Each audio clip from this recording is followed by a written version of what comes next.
안녕하세요. CR국어 양혜쌤입니다. 오늘은 2021년도 수능특강 인문 7번 독서 지문, 다른 사람의 마음 문제라는 지문을 가지고 독서의 실전 접근법 차원에서 지문 이해와 문제풀이 투트랙에 입각해서 실제로 한번 문제 푸는 과정과 지문을 읽는 방식에 대해서 설명을 하려고 합니다. 자, 독서가 아직 부족한 학생들, 지문 읽는 방식과 또 실전 문제 접근법이 아직 정리가 안 된 학생들은 오늘 이 선생님 강의를 통해서 확실하게 그 방법을 익히고, 또한 다른 사람의 마음 문제에 대한 논증의 복잡한 부분에 대해서도 올해 수능 출제를 대비해서 꼭 정리해 두시기를 바랍니다. 자, 그러면 한 번 더 독서 실전 접근법에 관해서 한 번 더 설명을 해보겠습니다. 자, 실전 차원에서 문제를 접근할 때는 우선 지문 읽기 전에 먼저 문제부터 본다고 했죠? 그리고 문제 유형 파악한 다음에 문제 푸는 순서를 정한 다음에 거기에 입각해서 지문의 문단별로 끊어 읽기, 지문을 처음부터 끝까지 통으로 쭉 읽는 게 아니라 문단별로 끊어 읽기 합니다. 그러면서 문제 푸는 순서에 짜두었던 그 선지 문제 중에서 끊어 읽은 문단의 내용과 연관된 문제와 선지 하나씩을 OX 해가면서 지워가는 거죠. 그러면 뇌의 과부하도 좀 관리하고 정보량도 관리하면서 멘탈도 관리하면서 정답률을 높일 수 있겠습니다.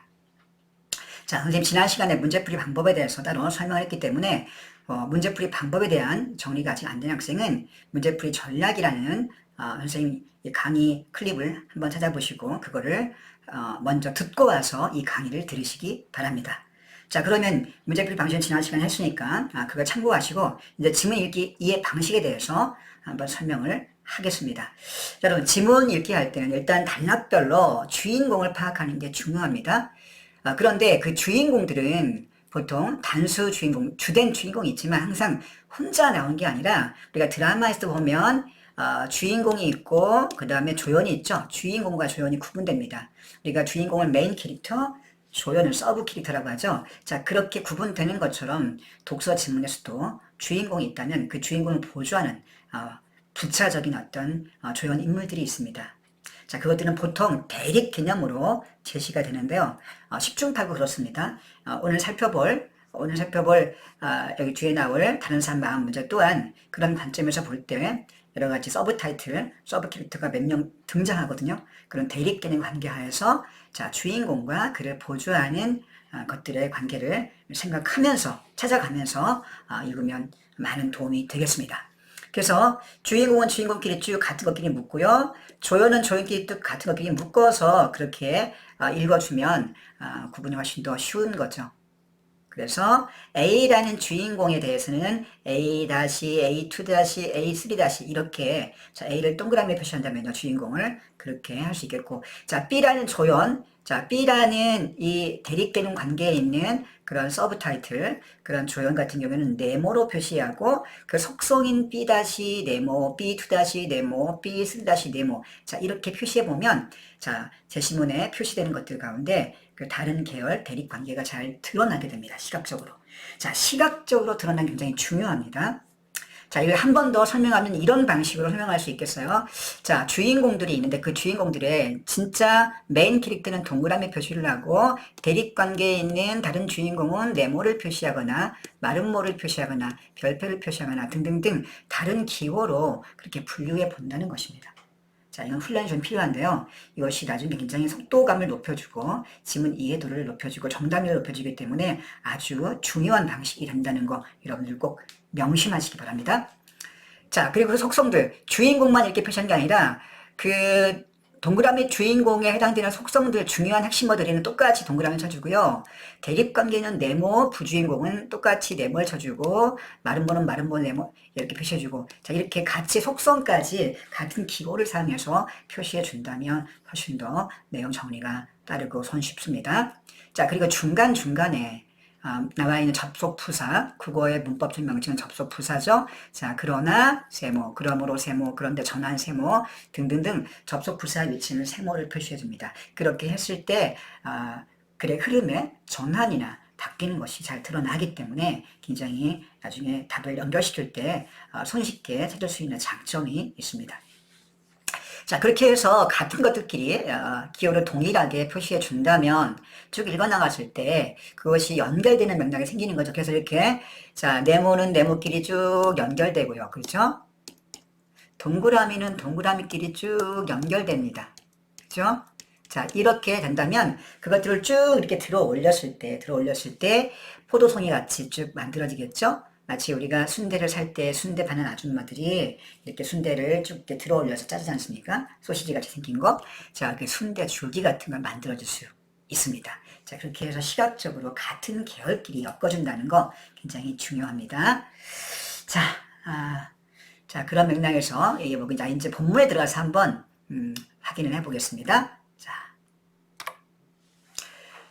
자, 먼저 문제를 우리가 다 이미 파악을 해서 문제 푸는 순서를 아까 정해놨다고 해봅시다. 질문 읽기 전에 문제 유형을 파악해서 문제 푸는 순서를 확인해 보니, 자, 1번부터 풀고 2번을 푸는 게 아니라 3, 4번을 동시에 풀고요. 그 다음 2번을 풀고 마지막 보기에 있는 5번 문제를 풉니다. 자, 이런 문제 푸는 순서는 질문을 읽기 전에 약 10초에서 20초, 30초 사이에 10초에서 30초 이내 그 유형과 순서를 파악해서 정해둡니다. 자, 그렇게 정해둘 순서입니다. 자, 그러면 이제 문제 1번을 자, 한번 잠깐 얼른 볼게요. 다른 사람의 마음 문제라고 찍혀있네요. 이게 여기에 동의하는 사람이 받아들일 만한 진술로 적절한 것을 골라라. 그럼 이거를 찾기 위해서 제시문을 훅 뒤져보니까 자, 이 문단에 여기 딱 들어있다는 걸 알 수 있네요. 이 문단에. 자, 이 문단에 들어있습니다. 이 문제는요, 제시문 이 문단에 다른 사람 마음 문제의 문맥을 찾고요. 그 문맥과 연결된 것을 보기에서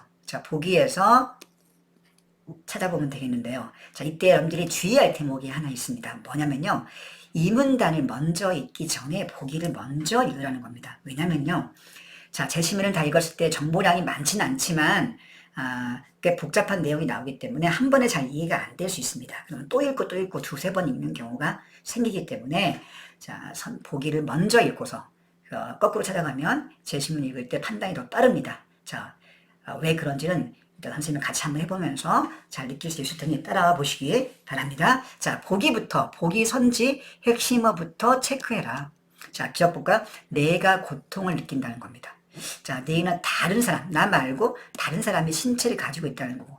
자, 디귿은 다른 이가 아프다고 한 말은 거짓. 자, 말이 거짓이 이다 아니다. 자, 다시 말 리을은 마음은 행동이 아니라 뇌의 작용이다. 자, 이런 얘기 나오고 있네요. 자, 그러면 이제 1문단과 2문단 읽고 자, 문제를 풀어보겠습니다. 자, 1문단부터 볼까요?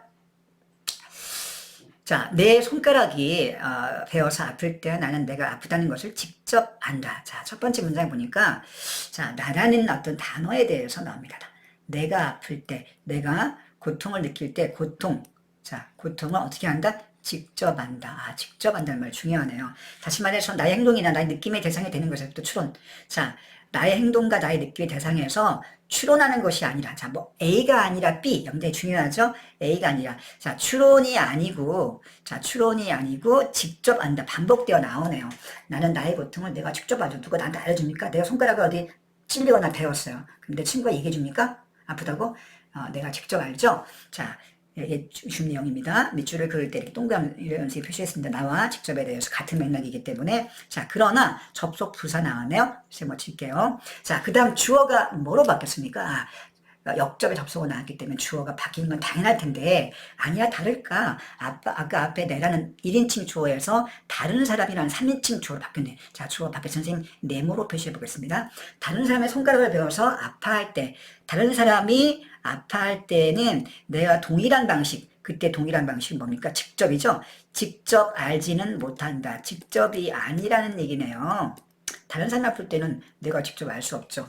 다른 사람의 아픔을 아는 방식. 자, 주어 바뀌었습니다. 다른 사람의 아픔을 아는 방식. 네모 칠게요. 그 방식은 그 손가락의 피를 보거나 아파하는 행동을 보거나 아프다고 말하는 것을 듣는, 자, 보거나 듣는 등의 어떤 사실로부터 그 고통을 추론한다. 선생님 지금 추론은 네모 치겠습니다. 네모. 자, 이렇게 내용을 정리해 볼 수 있긴 선생님이 지금 일부러 기호를 달리해서 주어가 바뀌는 가운데 그러나를 기점으로 해서 주어가 바뀌는 부분에서 달리 표시했습니다. 그쵸? 자, 실전에서는 이걸 우리가 읽기만 하고 바로 선지 강은하 보기에 넘어가야 되겠는데, 자, 여기 보니까 일문단에서 내용을 읽고 우리가 뭘 할 수 있습니까? 자, 지금 1번 문제 보기에 기억 니언티 그래서 많은 고통을 내가 직접 느낀다. 내가 느낀다는 기억은 다른 사람 마음 문제 연관해서 기억은 맞다고 볼 수 있겠네요. 자, 일단 넘어가 보겠습니다. 1, 2문단에서 알 수 있습니다.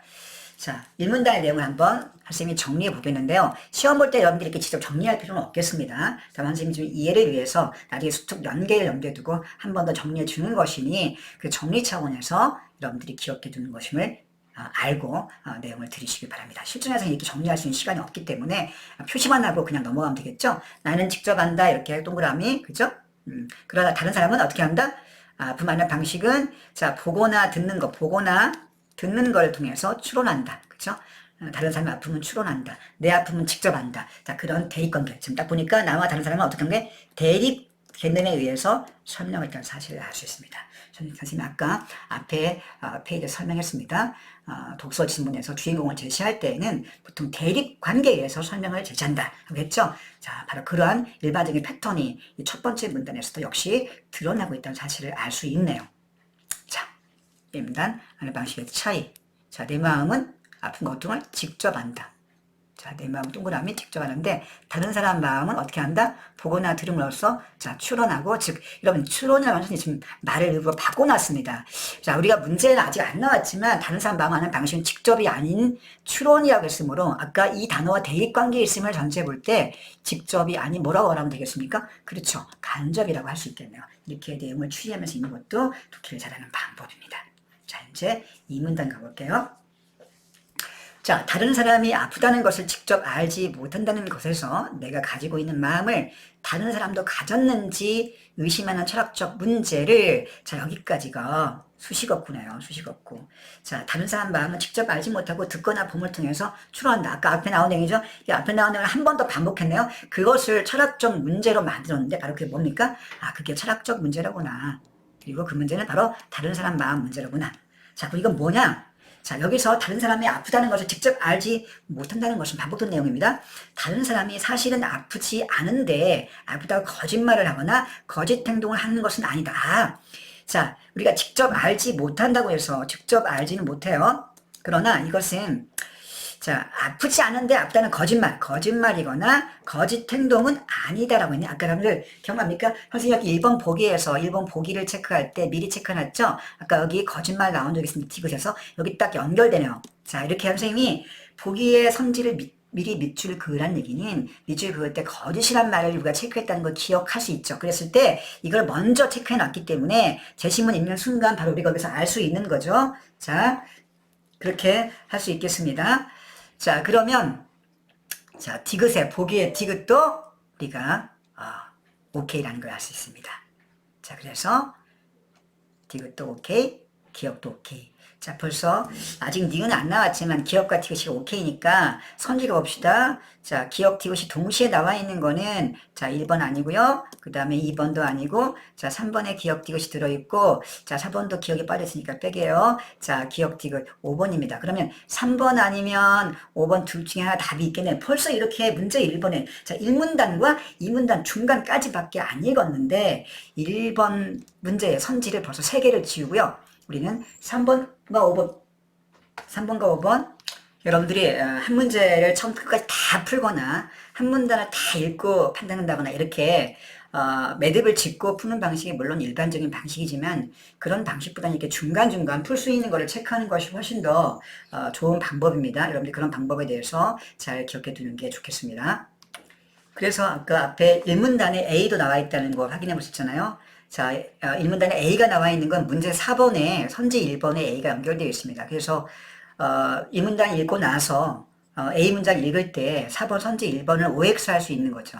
자, 그렇게 왔다 갔다 푸는 것이 좀 낯설어 보일지는 모르겠으나 그게 훨씬 더 효율적입니다. 자, 한번 볼까요? 아까 앞에 A에서 다른 사람의 다른 사람의 아픔하는 방식은 손가락의 피를 보거나 행동을 보거나 말하는 것을 들었을 때 그 사실에서 고통을 추론할 수 있다. 자, 남의 고통을 추론하는 거죠.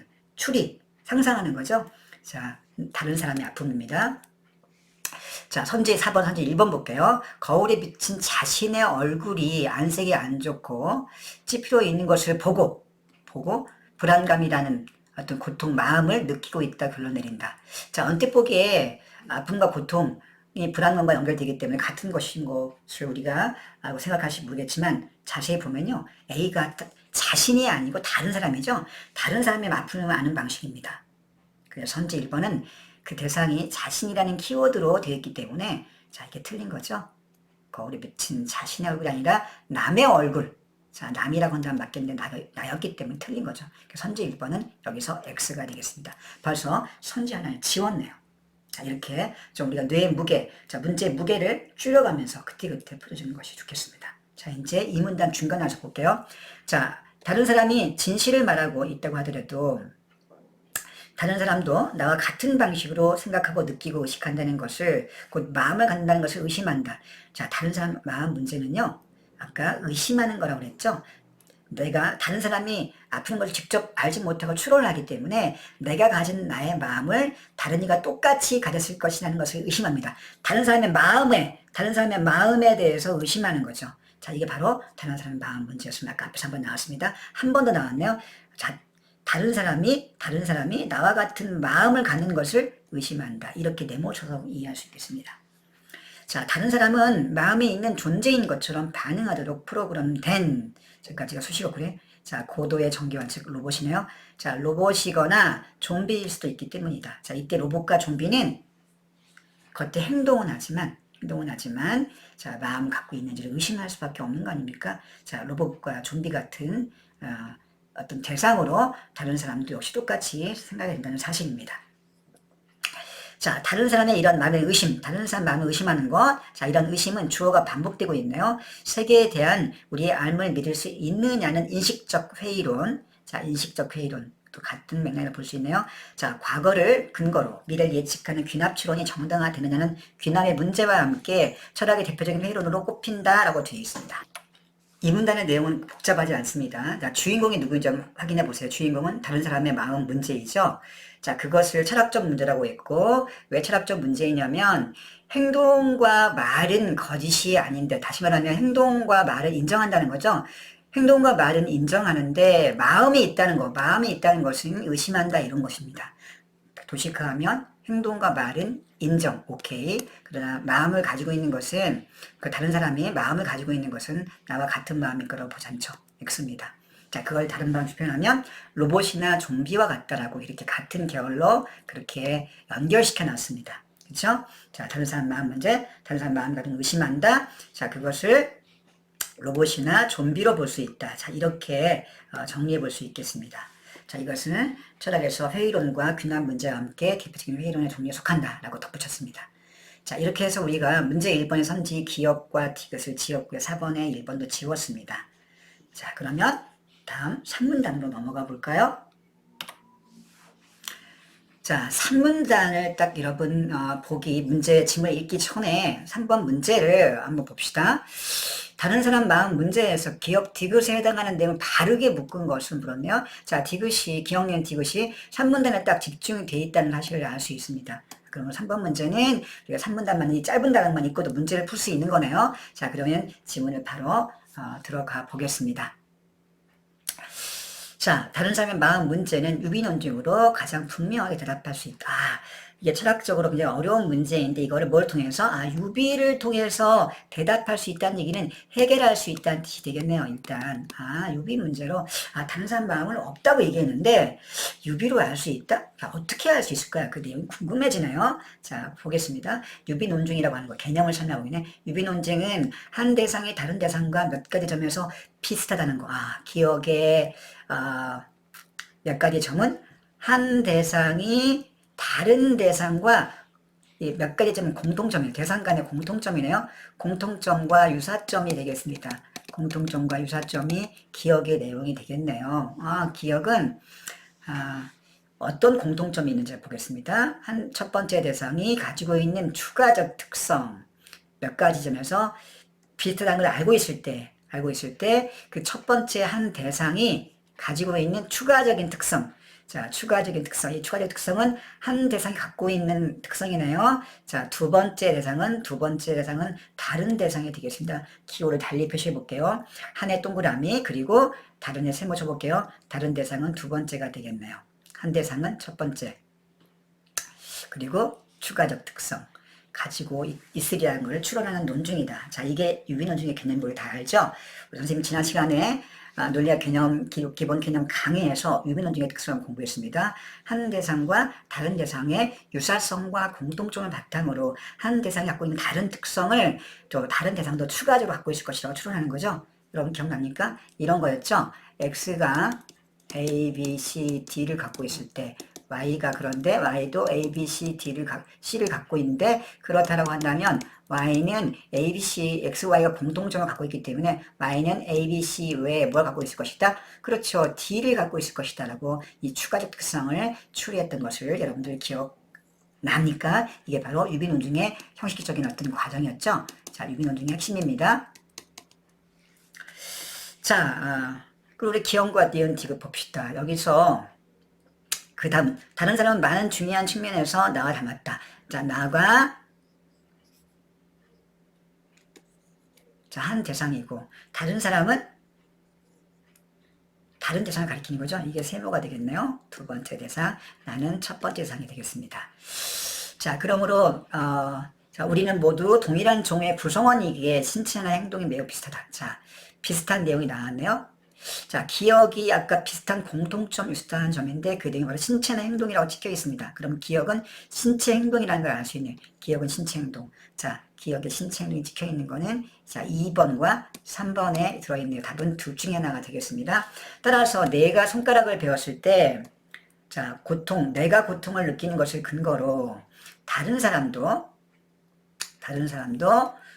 똑같은 고통을 느끼리라 추론하는 것이다. 자, 이렇게 우리가 바꿀 수 있겠네요. 자, 여러분 이때 자, 니은의 첫 번째 대상은 나를 가리키는 거였죠. 나와 닮았은 것이 첫 번째 대상이니까 아까 나왔죠? 첫 번째 대상 나 연결되는 맥락 아까 확인했습니다. 그러면 니은이 나라는 것에 찍힌 것은 요거밖에 없네요.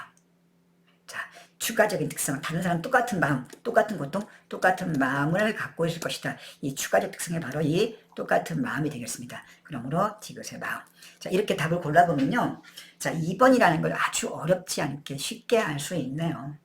그죠? 자, 이렇게 정리해 볼 수 있겠습니다. 답은 쉽게 찾을 수 있습니다. 자, 이제 내용을 한번 정리하는 차원에서 밑에 한번 확인해 볼까요? 여러분들 아까 한번 강조했지만 선생님이 자, 이건 시험 볼 때 실전에서 이렇게 할 수는 없습니다. 우리가 수특의 연계를 염두에 두고 선생님이 한번 정리해 주는 것이니까 내용을 기억하는 차원에서 잘 정리하기 바랍니다. 한 번 더 볼게요. 자, 3분단의 중심 내용은 뭐냐면요. 다른 사람의 마음 문제에 대한 대답. 그죠? 이게 주인공이 되겠고 대답한다는 말은 어떤 뜻이 되겠습니까? 해결할 수 있는가를 물어보는 거죠. 근데 일단 해결 방법을 유비논증. 자, 여기 아까 유비논증으로 갖고 왔죠. 유비논증으로. 자, 그래서 자, 이렇게 제목을 달아볼 수 있겠습니다. 이걸 한 번 더 풀어본다면 한 대상이 특성들을 갖고 있습니다. 이때 한 대상은 나를 가리키겠죠. 다른 대상은 다른 사람을 가리키겠습니다. 그죠? 내가 다른 대상과 공통점과 유사점을 갖고 있습니다. 어떤 점에서 신체나 행동이라는 유사점을 갖고 있고요. 그때 내가 손가락을 베었을 때 고통이라는 마음, 추가 특성을 갖게 되는 거죠. 그런데 다른 사람도 나와 똑같은 신체 행동을 손가락을 베었을 때 똑같은 고통, 똑같은 추가 특성을 느낀다는 것을 추리할 수 있는 거죠. 자, 이렇게 표를 정리해 볼 수 있겠네요. 자, 이걸 우리가 한번 이렇게 바꿔볼 수 있겠습니다. 나와 다른 사람이 자, 동일한 종, 그죠? 아까 동일한 종이라는 말 나와있네. 동일한 종이라는 그런 공통점을 갖고 있습니다. 그런 유사성을 갖고 있기 때문에 그 유사성을 바탕으로 유비논증을 시도해 본다면 나와 그가 동일한 종이며 다른 사람이 신체 행동이 유사하기 때문에 같은 마음과 고통을 갖고 있을 것이라고 추론하는 겁니다. 자, 이와 같은 유비논증이 적용됨을 통해서 다른 사람의 마음도 똑같이 있다고 추리가 가능하다라는 게 여기까지의 제시문의 내용입니다. 유비논증을 통한 다른 사람 마음 문제 해결이라고 볼 수 있는 거죠. 자, 그럴까요? 여기서 글이 끝나지 않고 다음 지문으로 이어집니다. 자, 보겠습니다. 다음 단락을 딱 보니까요. 그러나 라고 딱 나와요. 그러나. 자, 그리고 아까 4번에서 문맥문제 A, B, C, D가 나오는데 아까 1문단의 A를 우리가 아까 하나 지웠습니다. 아까 자신이 아니라고 했죠. 나의 얼굴, 자신이 아니라 다른 사람의 얼굴 이렇게 나와야 되니까 1번은 틀렸다는 걸 확인했었습니다. 자, 그리고 B, C, D가 여기 나와 있으니까 3문단에서 선지 2, 3, 4를 지울 수 있게끔 사실 미리 염두에 두고 그 다음 B, C, D 읽을 때 하나씩을 지워가는 것이 시간을 버는 방법이 되겠습니다. 자, 이제 시문 읽어볼까요? 자, 이 유비 논증은 확실성은 말할 것도 없고, 자, 이 유비 논증 특성이네요. 자, 유비 논증의 특성은 확실성은 말할 것도 없고 개연성도 약하다. 개연성도 약하고 확실성도 약하다. 이런 뜻이 되겠네요. 자, 우리가 지난 유비 논증 개념 정리할 때 유비 논증이 단 하나의 사례로부터 다른 사례에 적용되기 때문에 근거가 하나밖에 없어서 그만큼 한계가 있다는 사실을 얘기했죠. 그게 일반적인 유비 논증의 한계였습니다. 똑같은 얘기가 나오고 있네요. 자, 그렇기 때문에 개연성과 확실성이 약하기 때문에 그것을 문제를 해결해야 되겠죠. 그래서 성공시키기 위해서 성공한 유비 논증으로 화제가 바뀌었습니다. 그래서 많은 양의 지식이 필요하다. 당연하겠죠? 그런데 이 유비 논증은 단 하나밖에 없습니다. 단 하나의 근거밖에, 즉 우리가 다른 사람의 마음 문제에 비춰볼 때 유비 논증은 나 자신의 사례밖에 없는 거죠. 그래서 그 이유 때문에 개연성이 떨어지고 확실성이 부족하다. 이런 얘기가 되겠습니다. 자, 그 다음에 사례가 나오네요. 어떤 사람이 창고에 쌓인 상자 더미 중에서 상자 하나만을 열어보고 책이 들어있음을 확인한 후에 나머지 상자들이 똑같이 생겼으니 모두 책이 들어있을 것이라고 추론한다면 매우 빈약한 논증. 자, 이 사례는 매우 빈약한 논증의 예를 들고 있네요. 하나만을 열어보고 나머지 상자를 추론하는 거죠. 사례 하나 가지고 나머지를 추론하는 것을 우리가 빈약한 논증을 C라고 얘기했네요. 자, 아까 B도 확인. 성공한 유비 논증은 뭡니까? 많은 양의 지시가 필요한 거에 성공한 양의 유비 논증의 문맥이었죠. 자, 확인해 볼게요. 선지 2번. 지금까지 만난 수많은 독서 모임의 회원들, 많은 모임 회원들, 복순의 수많은 증거를 통해서 차분한 성격임을 확인했는데 오늘 만난 독서 모임 회원, 오늘 만난 회원도 자, 한 명이네요. 많은 사례부터 하나의 내용을 추론했습니다. 차분한 성격이라 추론한다. 이게 맞네요. 성공한 유비 논증이 되기 위해서는 자, 아까 핵심 포인트가 뭐였습니까? 자, 많은 양, 그죠? 많은 양의 지지 증거가 필요하다고 했으니까 2번은 맞는 선지임을 알 수 있습니다. 자, 2번이 답이 되겠네요. 거의. 자, 그 다음에 아까 C 매우 빈약한 논증은 하나의 사례를 통해서 나머지를 다수를 추리한다. 이런 얘기가 되겠습니다. 자, 3번 볼게요. 휴대전화 한 대를 분석했습니다. 하나의 사례 맞네요. 그리고 같은 모델의 다른 휴대전화도 구조가 똑같으리라. 자, 다른 휴대전화도 똑같을 것이라고 그렇게 추리합니다. 하나를 보고 다른 것도 추리한다? 겉으로 볼 때는요, 아까 성공한 유비 논증이 아까 B가, C죠, C. C였구나, C. 매우 빈약한 논증은 하나의 사례를 통해서 나머지를 추론한 거였죠? 그런데 똑같은 것처럼 보면 3번에서 하나의 사례를 통해서 다른 것들을, 나머지를 추론한다. 겉으로 보기에는요, 3번도 맞는 것처럼 보입니다. 여러분, 그럼 여기 자세히 보세요. 이런 거에 바로 함정이 들어있고요. 학생들이 이거 풀 때 3번의 오답이 꽤 많이 나올 것 같습니다. 왜냐하면요. 겉으로 볼 때 똑같습니다. 하나를 통해서 나머지를 안다. 한 대를 분석함을 통해서 다른 것도 안다라고 했으니까 똑같은 것처럼 보이죠. 그러나 여기에는 출제자의 함정이 숨겨져 있다는 사실을 여러분 놓치면 안 됩니다. 어디가 함정이 있을까요? 자, 이럴 때는 우리가 수식어구, 앞에 수식어구를 봐야 됩니다. 다른 휴대전화 앞에, 여기 다른 휴대전화 앞에 어떤 수식어구가 붙어있나요? 같은 모델의 다른, 그 한 대의 분석과 같은 모델이니까 당연한 추리가 이건 강한 유비가 되겠네요. 이건 논구가 아주 강한, 빈약한 논증이 아니고 아주 강한 논증, 아주 강한 유비가 되는 거죠. 강한 유비가. 같은 거니까. 그런데 여기 앞에는 보면 제시문의 C부분 보세요. 하나를 열어보고 나머지 상자들이 똑같이 생겼으니 다른 상자가 겉은 똑같이 보이지만 어때요? 속에 뭐가 들어있는지 모르는 거죠.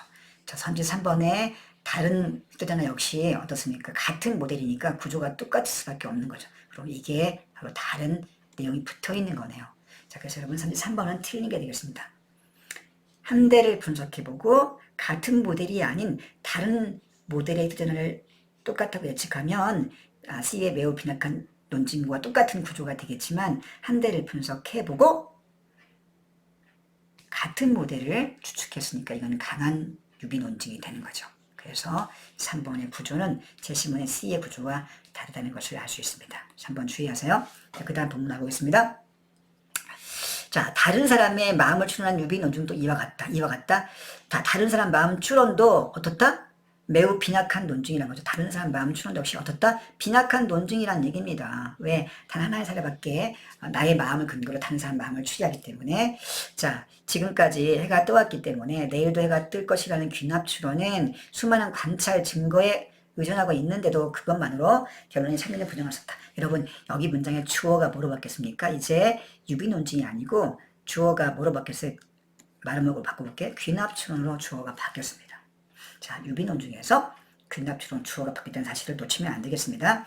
귀납 추론은 자, 뭐 우리가 대표적인 걸로 세상의 모든 까마귀는 검다할 때 한국의 까마귀, 일본 까마귀, 중국 까마귀, 미국 까마귀 수많은 많은 관찰 증거를 가지고 있죠. 자, 그런 방법을 통해서 내리는 추론이 바로 귀납 추론이죠. 자, 그렇게 귀납 추론이 수많은 관찰 증거에 근거하고 있죠. 그런데도 불구하고 결론이 참여를 보장할 수 없다. 우리가 이걸 지난번에 뭐라고 했습니까? 귀납 추론의 한계였죠. 개연적 참이다. 개락적 참이다. 이렇게 얘기한 적이 있습니다. 자, 그래서 귀납 추론의 결론은 거짓 가능성이 있다. 당연한 거 아닙니까? 이를 귀납의 문제 같은 거니까 말음을 표시할게요. 문제라고 한다. 즉 아무리 많은 증거가 제시되더라도 결론에 참이 보장되지 않는다는 것을 귀납 추론은 정당화할 수 없다. 다 우리가 알고 있는 사실입니다. 증거가 많아도 보장할 수 없다는 거죠. 자, 이런 상황에서 단 하나의 관찰 증거에 의존하여 다른 사람의 마음을 추론한 이 유비 논증이 정당화되었다고 볼 수 없다. 이때 이 유비 논증은 다른 사람의 마음 추론이죠. 자, 이거 동그라미 쳐야 되겠네요. 자, 이 유비 논증. 다른 사람의 마음 추론, 다른 사람의 마음 문제, 이거는 수많은 관찰 증거가 아니고 단 하나의 관찰 증거에 의지하기 때문에 당연히 정당화될 수 없다. 이런 얘기죠. 자, 그렇게 본다면 세모, 다른 사람이 나처럼 마음을 가지고 있다는 상식은 흔들릴 수밖에 없다. 자, 상식은 흔들린다. 어떤 상식입니까? 마음을 갖고 있다. 마음 문제 추론은 자, 우리가 의심할 수밖에 없다. 확언할 수 없다. 마음 문제에서 다른 사람의 마음은 없다. 라고 한다는 거죠. 자, 이렇게 정리하는 문제가 한 번 더 나왔습니다. 앞단락 3문단에서 다른 사람 마음 문제를 유비를 통해서 해결할 가능성을 제시했지만 현역 쭉 검토해보니 3문단에서 뭐라고 했습니까? 그러나 유비 논증은 단 하나의 사례만의 근거, 나의 마음을 근거로 다른 사람의 마음을 추론하기 때문에 하나의 근거에서 매우 빈약한 논증이 되는 것이고, 따라서 다른 사람 마음 문제는 확신할 수 없다는 그런 결론으로 가고 있네요. 자, 단락의 제목이 뭐가 되겠습니까? 유비 논증의 한계가 되겠네요. 또 성공한 유비 논증의 조건은 무엇이냐? 성공한 유비 논증은 많은 관찰이 있어야 한다. 그런데 자, 그 근거가 하나밖에 없으면 그죠? 매우 빈약한 논증이 될 수밖에 없다. 그리고 다른 사람의 마음 문제는 나 자신에만 하나의 사례만 근거하기 때문에 역시 근거 한계가 있을 수밖에 없다. 자, 그런 얘기 하고 있죠? 귀납의 문제 역시 많은 관찰 증거가 있음에도 불구하고 참을 보장할 수 없는 것처럼 증거가 하나뿐인 유비인 다른 사람의 마음 문제 역시 더 큰 문제를 갖고 있다. 이런 유비의 한계로부터 다른 사람 마음 문제를 추론해 볼 때 다른 사람 마음은 존재한다고 볼 수 없다. 즉 정당할 수 없다. 이런 얘기를 하고 있는 거예요. 자, 아까 우리가 그 다음 아까 T 수많은 관찰 증거 관찰 증거 아까 얘기했죠. 자, 그래서 줄여볼게요. D도 한번 확인해 보겠습니다. 수많은 관찰 증거가 D였어요. 바다의 조개를 많이 잡았는데 그중 하나의 진주가 있다는 걸 통해서 다른 조개의 진주가 많이 잡았지만 그 중에 하나밖에 없는 아까 D는 많은 관찰 증거가 있는데 선지 4번의 설명은 하나의 진주였으므로 이게 다르네요. 그래서 4번도 X가 되겠습니다. 마지막 5번은 5문단에 나와 있는 것이니까 선지 5번은 5문단이 때 판단해 보겠습니다. 뭐 이미 정답은 2번 나와 있는 것이니까요. 자, 이렇게 해서 4문단도 읽어봤습니다. 자, 그러면 5문단으로 넘어가 볼까요? 자, 여러분 5분단에 보기 문제가 걸려 있습니다. 이 보기 문제가요. 마지막에 우리가 풀어야 되는데, 자, 복잡한 양상을 보이기 때문에, 마지막 이 5번 문제는 여기 보기를 읽기 전에 제시문을 먼저 읽는 것이 좋겠습니다. 자, 그럼 제시문을 읽어볼까요? 자, 다른 사람의 마음 문제와 마찬가지로 회의론인 인식적 회의론은, 자, 주어가 인식적 회의론으로 바뀌었습니다. 세계에 대한 우리의 모든 지식을 의심하기에, 그죠? 인식을 회의한다. 회의란 말이 의심이라는 뜻 아닙니까? 의심한, 모든 지식을 의심해요. 따라서 다른 사람에게 신체나 마음이 있다는 것은 물론이고, 내가 신체를 가지고 있다는 것조차 의심한다. 이런 부분은요, 나중에 문제가 돼요. 자, 이거 한번 인식적 회의론은 다른 사람의 신체와 마음을 의심하고, 나의 신체도 의심한다. 자, 정리해보면요. 밑에 봅시다. 인식적 회의론은, 자, 여기 밑으로 가볼게요. 다른 사람의 신체가, 있다는 것을 의심하고요. 마음도 의심합니다. 그리고 내가 신체를 가진 것도 역시 의심합니다. 그죠? 그리고 인식적 회의론자들이 오로지 확실히 알 수 있는 것, 이들이 알 수 있는 것은 의심하고 있는 나의 마음을 인정해 줍니다. 그러니까 마음만 오케이가 되겠네요. 이렇게 표시를 하는 것이 좋겠습니다. 헷갈리니까 이렇게 정리해 두는 것이 필요하다는 얘기입니다. 그죠? 보세요. 다른 사람의 마음은 X. 자, 신체도 X. 다른 사람의 신체도 X, 다른 사람의 마음도 X. 그 다음에 내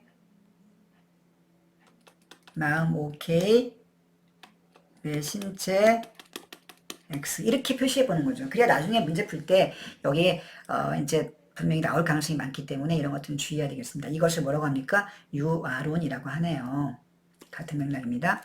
자, 이와 달리 접속부사 나왔네요. 세모. 다른 사람의 마음 문제는, 자, 주어가 바뀌었으니 선생님 네모치겠습니다. 다른 사람의 마음 문제는 신체를 의심하는, 신체는 인정하네요. 다만 마음은 의심한다. 자, 다른 사람 마음 문제에서는 이거와 달리 이렇게 반대 표시해 볼게요. 자, 다른 사람 마음 문제에서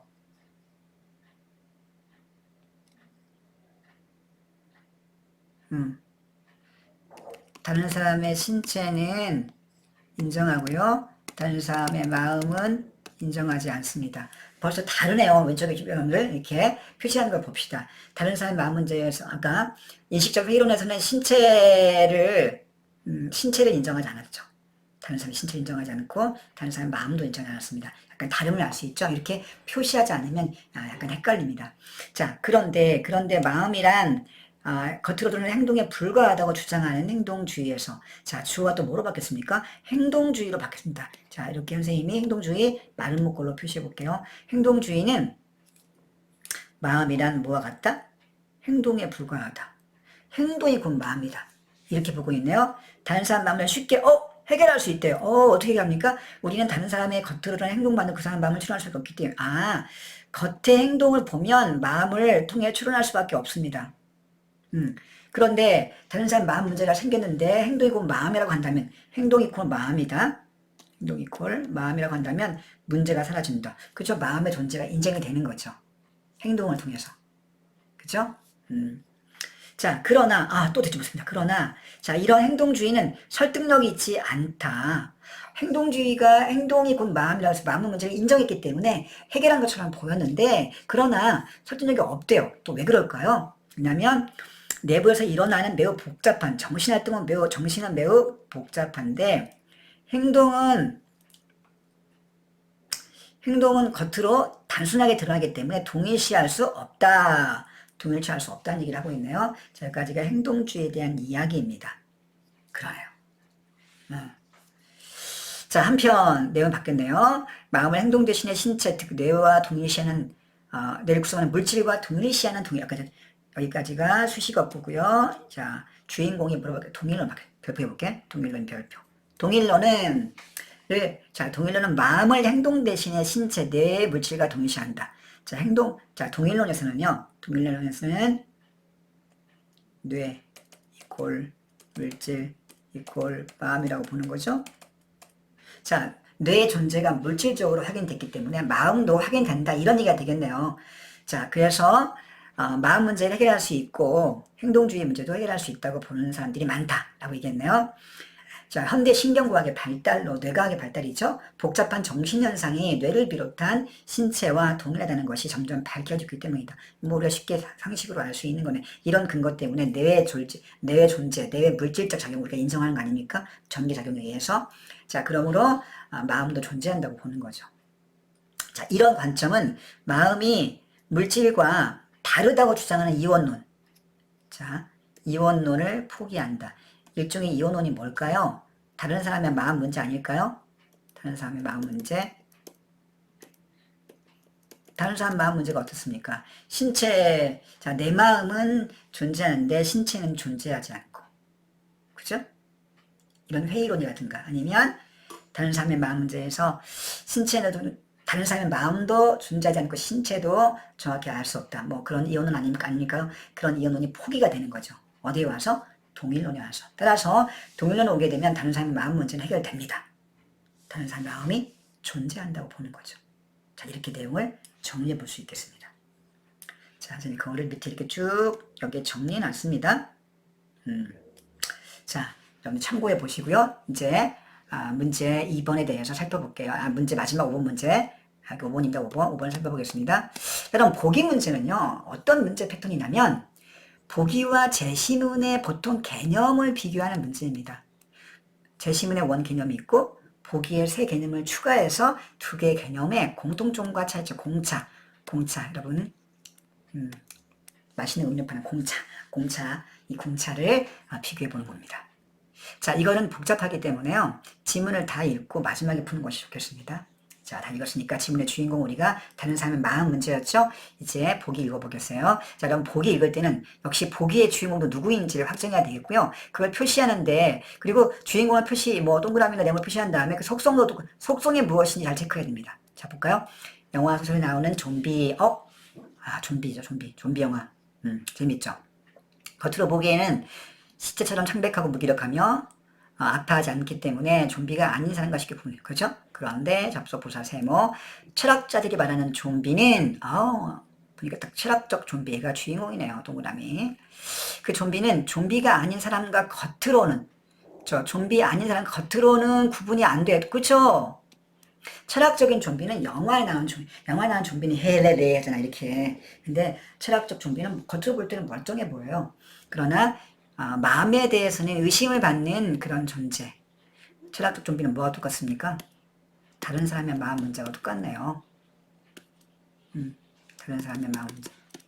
비슷하네. 이거와 비슷하게 보이는 대상입니다. 똑같지는 않겠죠? 자, 이게 일단 주인공과 속성입니다. 겉으로는 구분 안 되지만 마음에 있는 거 의심받는다. 자, 그러면 이런 철학적 좀비와 제시문의 누구? 제시문의 자, 주인공 다른 사람 마음 문제를 비교해서 문제를 풀어보라는 얘기네요. 자, 이제 선지의 주인공들도 역시 핵심을 체크해서 제시문의 내용과 또 보기의 내용과 비교해 보겠습니다. 자, 1번. 행동주의자. 여러분, 행동주의자는 아까 여기에 우문단 중간 부분에 나와 있었죠? 중간 부분에.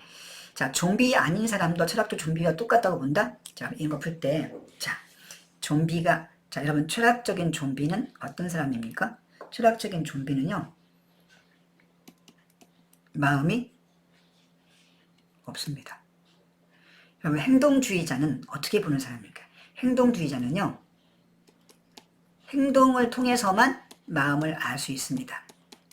여러분 주의할 게 행동주의자는요, 마음을 독립적으로 인정하는 게 아니라 행동을 통해서만 마음을 알 수 있다는 겁니다. 그러니까 행동을 우리가 알지 못한 마음을 알 수 없는 거죠. 그러므로 마음의 독자성을 인정하지 않는 겁니다. 이게 주의해야 돼요. 여러분 이게 헷갈립니다. 행동주의자는 마음과 행동을 동시에 하는데 따라서 마음을 독자적으로 인정하지는 않습니다. 이 부분을 우리가 주의해야 돼요. 따라서 이렇게 봤을 때에는 철학적 좀비도 마음이 존재하지 않다고 보기 때문에 똑같다고 보는 것이 맞는 거죠. 여러분 아시겠습니까? 여러분 주의하세요.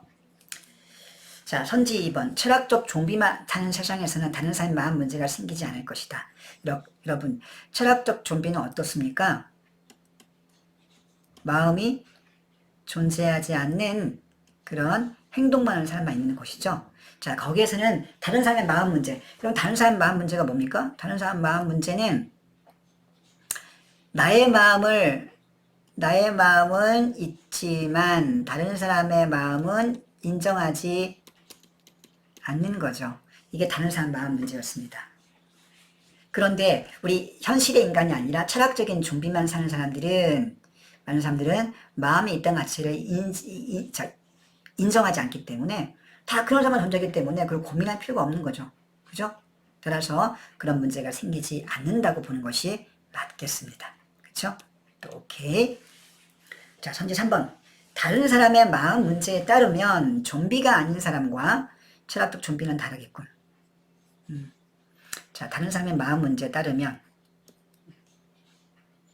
나의 마음은 있지만 다른 사람의 마음은 존재하지 않는 거죠. 자, 좀비가 아닌 사람과 철학적 좀비. 좀비가 아닌 사람은 어떻습니까? 좀비가 아닌 사람은 자, 이것도 봐야 되겠네. 철학적 좀비. 여러분, 철학적 좀비는 어떤 사람입니까? 자, 마음이 존재하지 않죠. 자, 그러면 좀비가 아닌 사람들은 다른 사람 마음에 따라서 좀비가 아닌 사람들은 어떻습니까? 마음도 있고 행동도 있는 사람들인데 이 사람들은 어때요? 다른 사람 마음에 따라 다른 사람 마음 문제에 의하면 나의 마음은 있지만 다른 사람 마음을 인정하지 않습니다. 그죠? 다른 사람 마음을 인정하지 않기 때문에 그거는 철학적 좀비가 다른 사람 마음이 없는 사람들은, 그죠? 철학적 좀비는 마음이 인정되지 않는 사람들이기 때문에, 즉, 마음이 없는 존재인 철학적 좀비와 좀비가 아닌 사람, 다른 사람 마음에 따라서 좀비가 아닌 사람 역시 마음이 존재하지 않기 때문에 이 둘은 다른 것이 아니고, 어때요? 같겠죠. 그죠? 그래서 3번이 잘못된 선지가 되겠습니다. 자, 이렇게 OX를 표시해서 우리가 판단할 수밖에 없다는 사실이 조금 어렵게 느껴지는 부분인데 여러분들 이 부분은 이렇게 하나씩 OX 표시해서 풀 수밖에 없고요. 시간이 걸리는 걸 피할 수 없는 문제라는 걸 알고 이런 방식으로 연습을 하시기 바랍니다. 답은 이미 나왔지만 4번, 5번 볼게요. 자, 신체와 행동이 우리와 전혀 구분되지 않는 로봇을 만든다면 여러분 로봇은 분명히 어떤 행동을 하긴 하죠. 그러나 로봇은 어떻습니까? 프로그램에 따라서 움직이기 때문에 그런데 쓰러졌을 때에도 그죠? 그냥 쓰러지는 것일 뿐이지 당연히 마음이 없는 존재가 되죠. 그것처럼 철학적 좀비 역시 마음이 인정되지 않기 때문에 자, 이퀄이 되는 거 아니겠습니까? 따라서 4번은 당근 OK가 되겠습니다. 자, 이렇게 푸는 거죠. 5번 볼게요. 철학적 좀비가 정말로 있다면 철학적 좀비는요, 마음이 인정되지 않는 존재이죠. 자, 다른 사람 마음 문제 해결하는 유비논증. 자, 유비논증이 틀렸음을 입증할 수 있다. 여러분들, 유비논증은요, 어떤 사례를 가지고, 공통점을 가지고, 그걸 추론하는 거죠. 다른 사람 마음 문제 해결하는 유비논증, 그건 아까 우리가 틀렸음을 우리가 아까 논증에 주시면서 논증했죠. 다른 사람 마음 문제는 나의 마음이 아픈 것처럼 다른 사람의 행동이 똑같이 된다면 다른 사람도 마음이 나의 마음처럼 똑같이 아플 것이라고 추리하는 거죠. 따라서 나의 마음과 다른 사람 마음을 동일시해 보는 유사성과 공통점을 바탕으로 동일시해 보는 관점이 바로 유비논증을 통한 다른 사람 마음 문제 해결이었습니다.